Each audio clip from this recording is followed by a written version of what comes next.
Carlson seems to be turning on the Trump administration. He said some things publicly on his own show. And of course, this does have to do with the death of Charlie Kirk. You see, all this censorship that's happening now, it appears that Tucker Carlson doesn't think that Charlie Kirk would have appreciated that. Tucker Carlson feels as though this administration is trying to implement laws and rules by using Charlie Kirk's name for something that he would not have supported. Let's go ahead and get into it, folks. You know it's bad if it's bad when Tucker is like, what the hell are you doing? But for a lot of people, particularly those who are just repeating what they think they should say or responding to the momentary rage of the moment, they just throw stuff out. And we've got to hope that the Attorney General of the United States, Pam Bondi, is in that category. She said this just yesterday. Watch. There's free speech and then there's hate speech.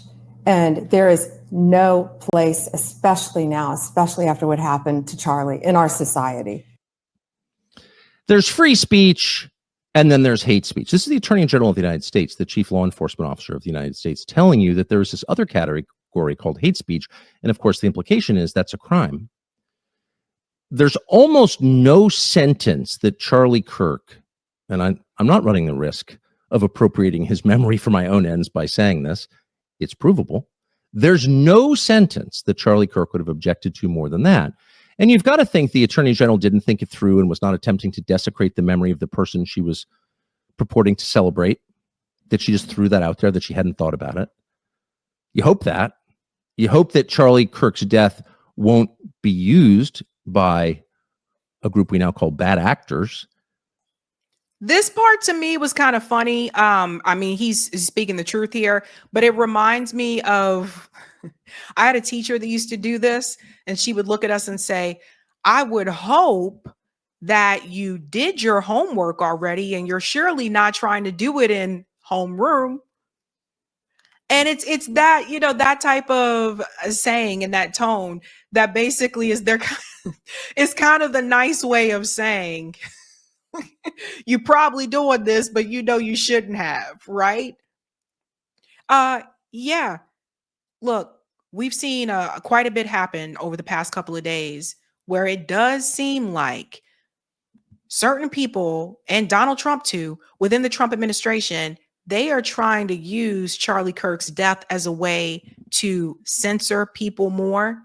Donald Trump just filed to consider Antifa to be a domestic terrorist organization, but he won't file for the KKK to be a domestic terrorist organization. Let that sink in. Everybody see how this game is played? So it's like they are using his death to just basically seriously just tear everything down. And what I said before about the censorship, that doesn't just apply to people on the left. That impacts everyone. You think right now, okay, well, he just said this about the news and the media and all that type of stuff. What do you think is next? Protest? What you can and can't say at your job? Hell, even if you just make criticism in public, what do you think is next? Don't be surprised if it doesn't make its way to Hollywood. You can't make that movie because it's negative about such and such. How dare you make a movie that critiques Israel? Hollywood, music, it can easily spread. Let's continue. To create a society that was the opposite of the one he worked to build. You hope that. You hope that a year from now, the turmoil we're seeing in the aftermath of his murder won't be leveraged to bring hate speech laws to this country. And trust me, if it is, if that does happen, there is never a more justified moment for civil disobedience than that, ever. And there never will be. Because if they can... Did you hear this? Let's go back. No sentence that Charlie Kirk, and I'm not running the risk of appropriating his memory for my own ends by saying this, it's provable. There's no sentence that Charlie Kirk would have objected to more than that. And you've got to think the Attorney General didn't think it through and was not attempting to desecrate the memory of the person she was purporting to celebrate, that she just threw that out there, that she hadn't thought about it. You hope that. You hope that Charlie Kirk's death won't be used by a group we now call bad actors to create a society that was the opposite of the one he worked to build. You hope that. You hope that a year from now, the turmoil we're seeing in the aftermath of his murder won't be leveraged to bring hate speech laws to this country. And trust me, if it is, if that does happen, there is never a more justified moment for civil disobedience than that, ever. And oh, we do have to drop the beat. You hear what he said? He said civil disobedience. So Tucker Carlson is letting people know that if you guys continue with whatever the hell it is you're trying to do with censorship and going after the masses in this way, shape, or form, you are basically pushing people to the point of civil disobedience. We got to drop the beat for this one.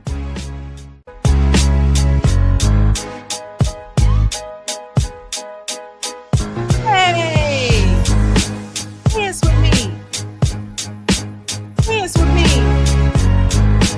Drop the beat. In the street. Woo! One day I will tell you guys the name of that song. Let's continue on. Never will be. Because if they can tell you what to say, they're telling you what to think. There is nothing they can't do to you because they don't consider you human. They don't believe you have a soul. A human being with a soul, a free man, has a right to say what he believes, not to hurt other people, but to express his views. And by the way, that thinking, and not to pile on the Attorney General, who's a very nice person, but that thinking that she just articulated on camera there is exactly what got us to a place where some huge and horrifying percentage of young people think it's okay to shoot people you disagree with, to kill Nazis for saying things they don't like. Why do they believe that? How did we get here? Is it the video games? Is it the SSRIs? Yeah, probably. But what it really is 12 and then 16 years of indoctrination in our schools at the hands of people who tell them that, who say exactly what the Attorney General just said. Well, there's free speech, which of course we all acknowledge is important, so important. But then there's this thing called hate speech. Hate speech. Pause here for a second, just to add to this here. It's not the video games. Someone tell Tucker I said it. It's not the video games.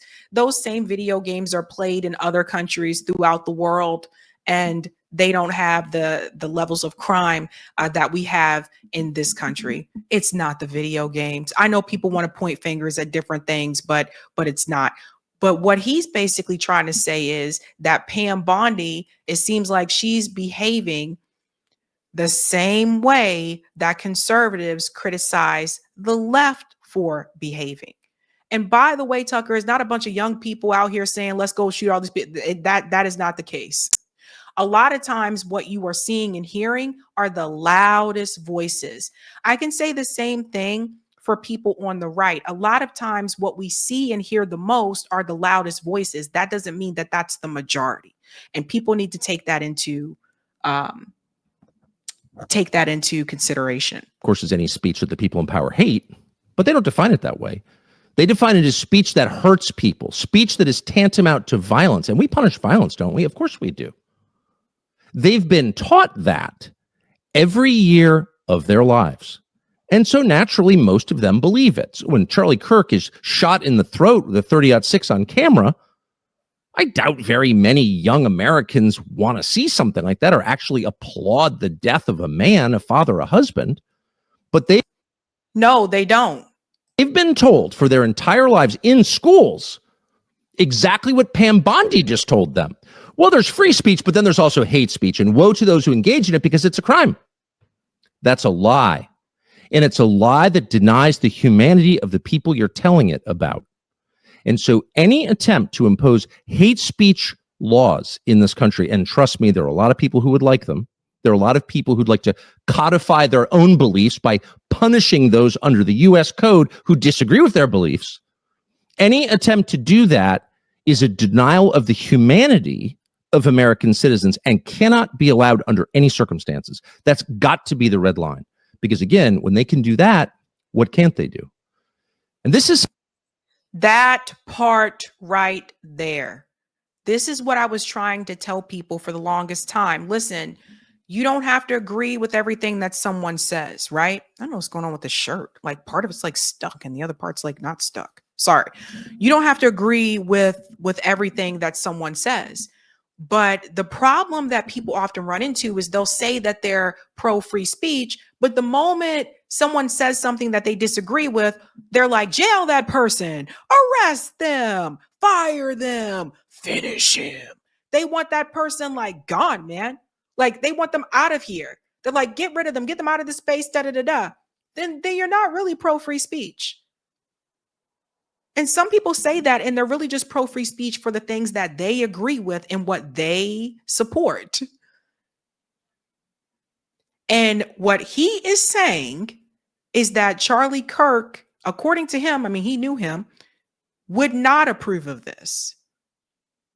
And this is what's happening right now. I told you guys, Max Blumenthal said it on Chris Hedges' show a couple of days ago. He said, once this is all, said and done, that they will come after Antifa next. And Donald Trump just did it yesterday.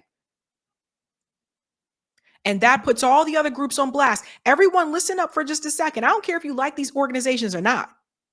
This sets a precedent. I told you, coming after Antifa, he'll come after them. The Black organizations, what's stopping them from going after ADOS organization, American Descendants of Slavery organization, NAACP, Urban League, Communist Party, Organization of America? What's stopping them from going after PSL, Party for Socialism and Liberation? You see, it always starts with one piece and then it goes further. And that's what I'm trying to wake people up to.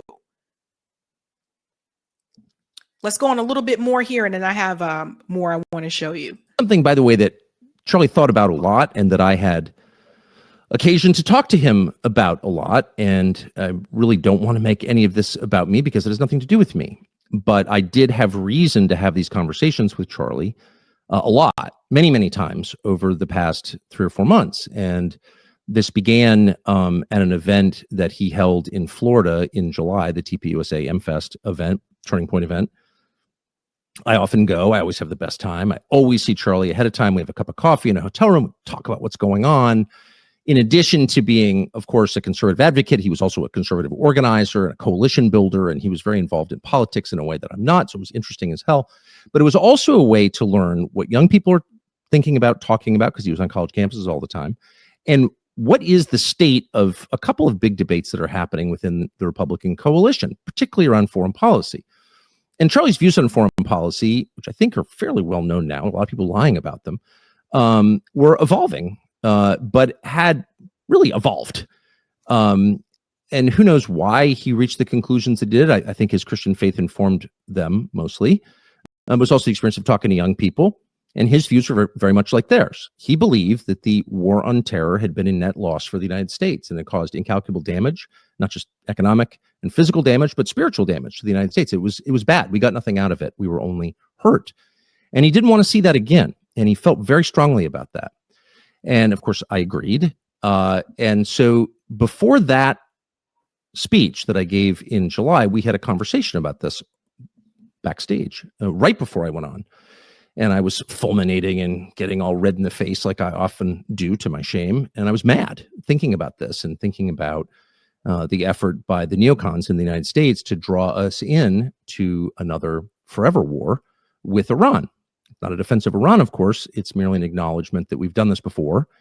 This happened in Iraq, which we entered into at the behest of those same foreign policy strategists, and it didn't work. And so I was going on at some length backstage with Charlie, and I said, probably not going to talk about that. I'm not going to torture you. I know your donors hate this when I say that. And also Epstein was in the news, and it was clear to me that, Epstein's probably not like a Mossad agent or something, but Epstein clearly had contact with Israeli intelligence and American intelligence and French intelligence, but the only one you're not allowed to talk about is Israeli intelligence. But it seemed true to me, and I had done some work on that. I knew a bunch of people pretty close to that story, so I thought that. And I said that to Charlie, and I said, but I'm not going to say that because I don't want to make your donors mad. I know it's just going to be like an endless flurry of text telling you to stop or you're going to lose a bunch of funding. And he looked at me, I'll never forget it, and said, go all the way, do it, go all the way. I said, man, a lot of things I can talk about. I don't need to talk about that. And he said, do it.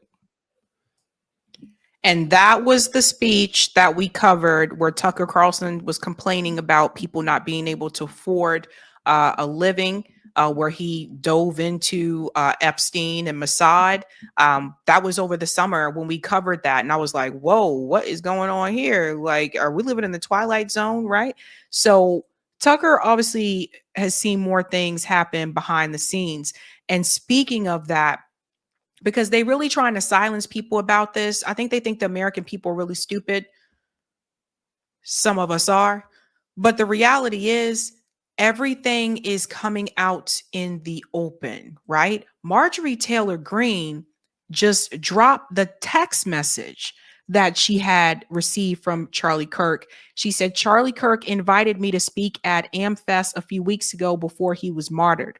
This was after I called for AIPAC to register under FARA and said that the nuclear-armed secular government of Israel was committing genocide in Gaza and killing innocent children, Christians, and people. He asked if I wanted to debate about AIPAC, but made it clear not against him. He said, we, him, TPUSA would do whatever I want on this issue. If you don't know who to believe Bibi Netanyahu, a foreign country's leader, or Charlie's personal friends, Candace Owens and Tucker Carlson. Here's the text message here. It says, you should speak at AmFest. Would you want to also do a debate about AIPAC, etc.? Not with me, no pressure. We'll do whatever you want.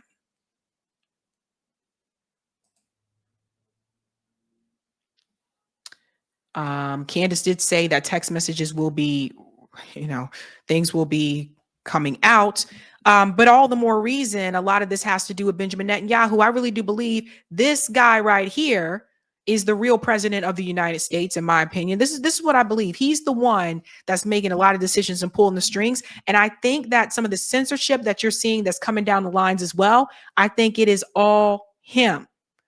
He came out again to make another statement. Now ask yourself this, ladies and gentlemen, why does he care so much about American podcaster? Why does he care so much about an American podcaster?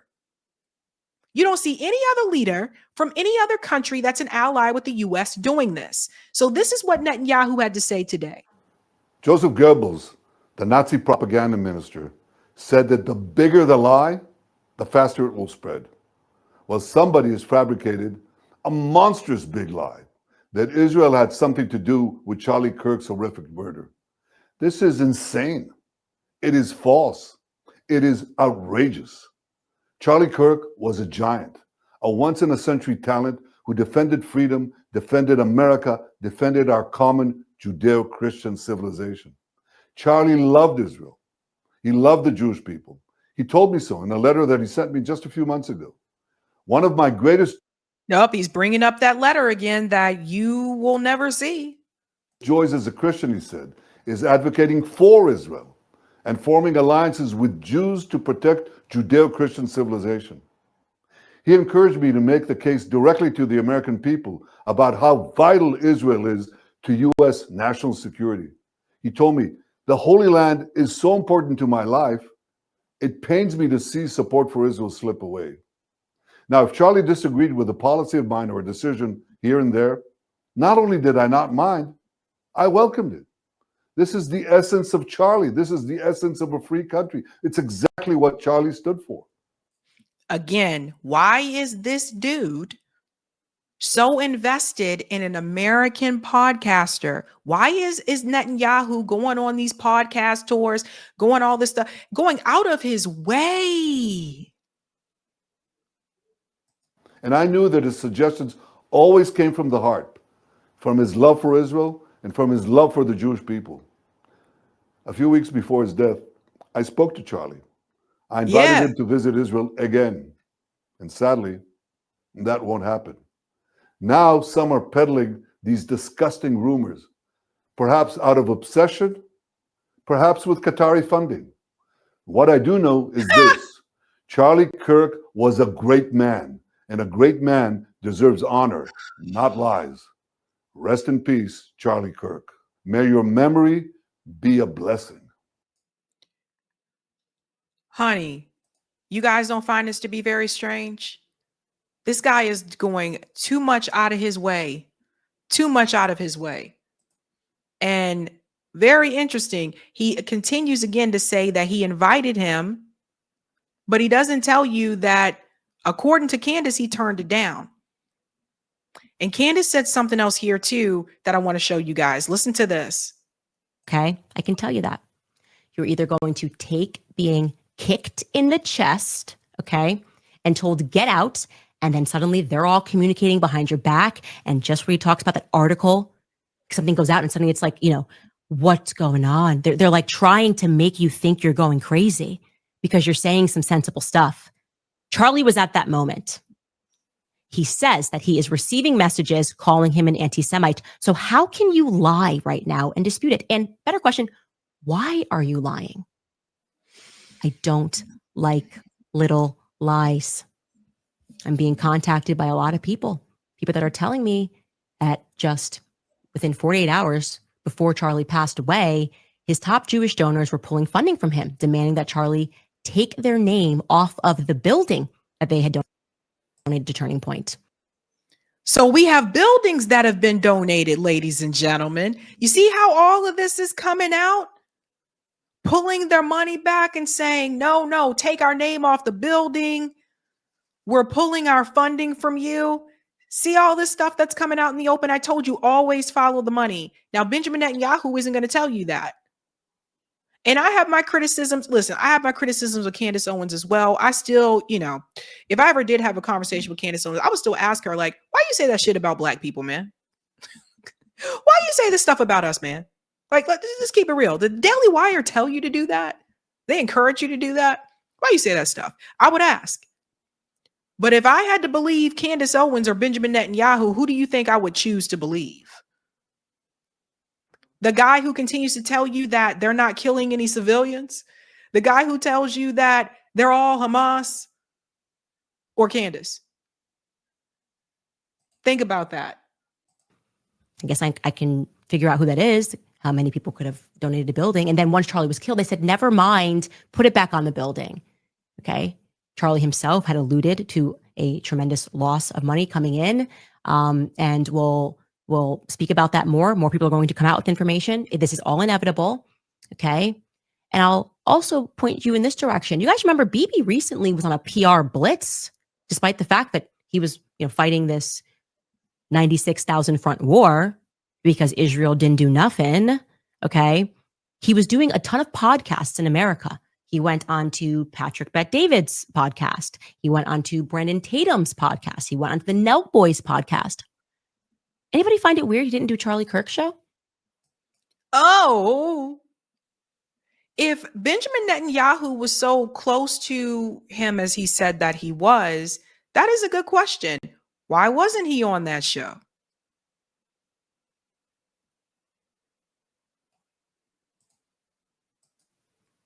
Homie very quickly told us that Charlie was implied that Charlie was penning love letters to him in May.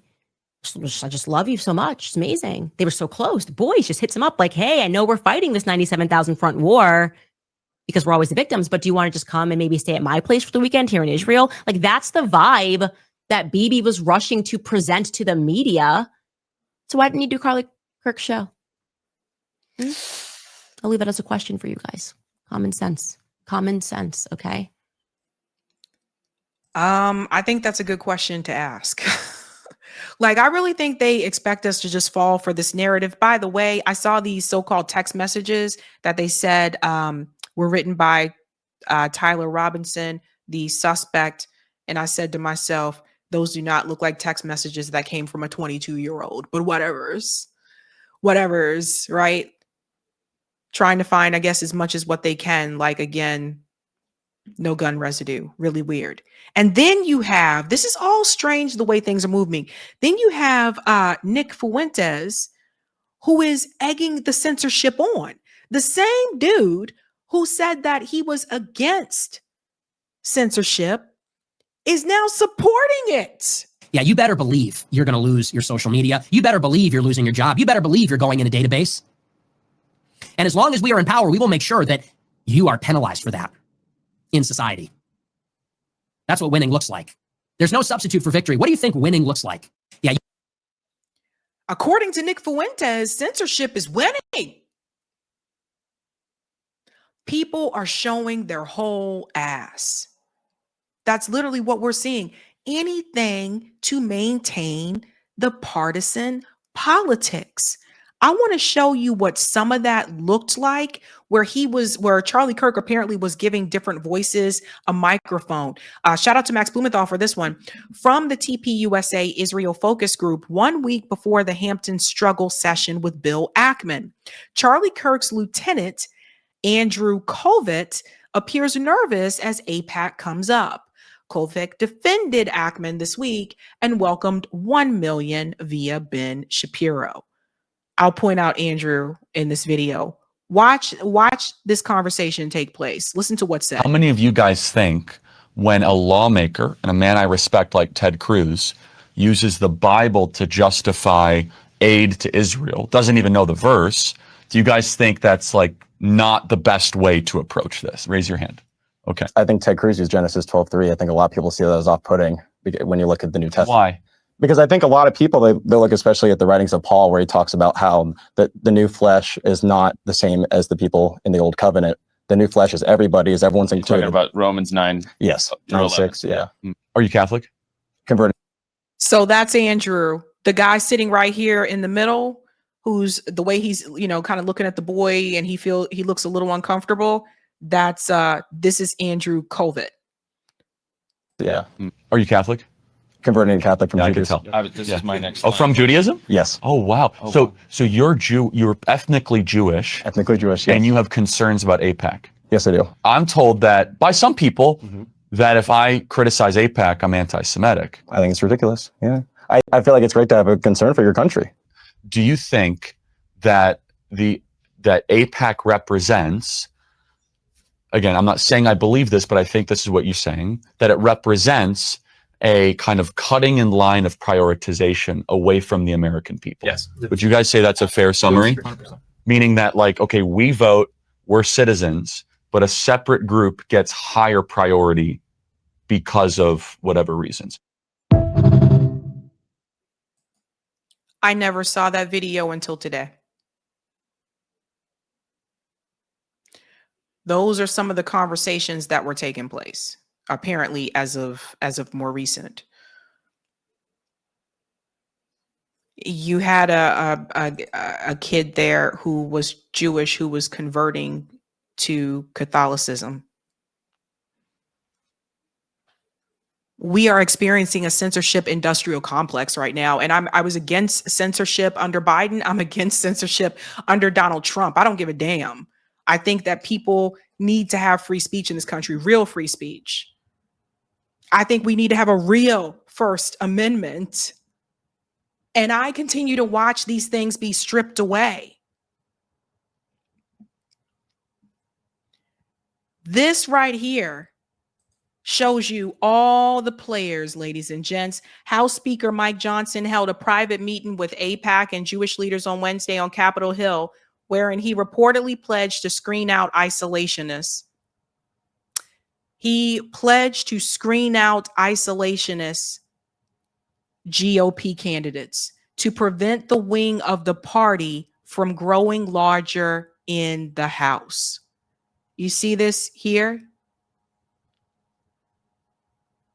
Everybody see what's happening here? Here's Mike Johnson sitting over there underneath the painting.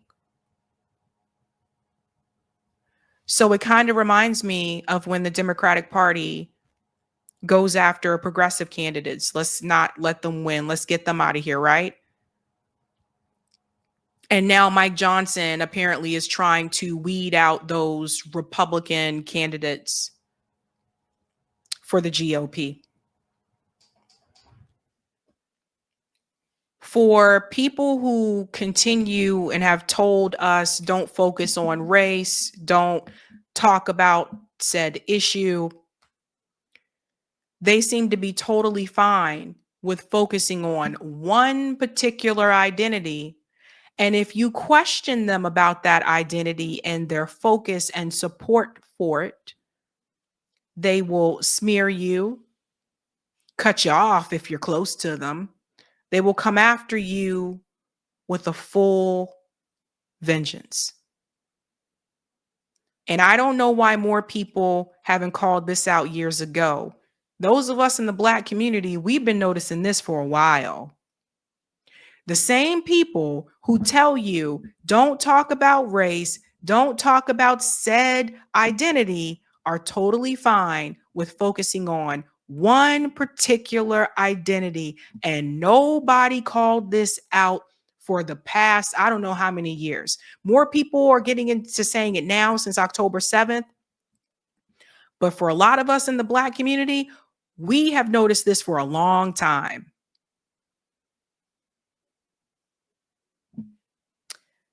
Now, it is not just about partisanship. Censorship impacts every single one of us. And for the clowns that I see on X who are cheering on censorship, is all fun and games until it hits you. All fun and games until it hits you. And I was really surprised, and shout out for those of you who sent me this, a number of you did. I was really surprised that Candace even said, this is not a partisan thing. Listen to this. Wow, 260,000 people watching live, you guys. That is amazing. That makes me feel so good because I know that that number represents the people who are waking up. This is not left or right. I don't care. Do stop trying to make this a trans issue or right. That whole debate, it's low, guys. I'm telling you that is not where we need to be right now as a society. We are fighting evil people who rule over us and impact both sides. Okay, that's the wake up call. That's the wake up call we all need right now. And I hope that people are waking up to that fact as we look into what happened here. I'm glad that came from someone on the right. I'm so glad that came from someone on the right. Did you hear what she just said? This is not a trans issue. This is not a left-right issue. This is something that impacts every single one of us. That's what I've been telling you guys. Now, Candace has a way larger audience than I do, so I'm glad she said it because that message reaches a lot more people. All right, there was over 200,000 people something people watching her. So that message is going to reach way more people. So I hope all the people who are watching her really take that shit in. This is exactly what I've been saying. Free speech impacts everybody. And for all the crazy, feds and stuff that are online that were criticizing activists that were protesting the free Julian Assange, you guys know I'm talking about those weird ass accounts. Guys, if we don't have speech, we don't have anything. Do people realize that? Do people realize that if they will imprison a white Australian man for doing journalism, if they will throw him into the prison for that, what do you think they would do to you? And that's the message I tried to get across to people. That's why I supported freeing Julian Assange. And I'm glad Julian Assange is free, but that should have never happened in the first damn place. And this is what I'm warning people about. Edward Snowden warned you. Julian Assange warned you. If we do not have free speech, we have nothing. We will just be a society of people walking around, not saying much. Everyone just walking on eggshells, afraid that what they would say would offend the wrong person, jailed for speech, beaten for speech, punished for speech, silenced for speech. That's not the kind of country I want to live in. And I don't think you want to live in that kind of country either. So regardless of your political ideology, This particular issue right here, censorship, will impact every single one of us. And I 100% hope that you will share this message with your friends, with your family members, because once they cut off your mouth, there's nothing else left. Hey guys, this was a Sabby clip. If you like what you saw, hit that like button and subscribe.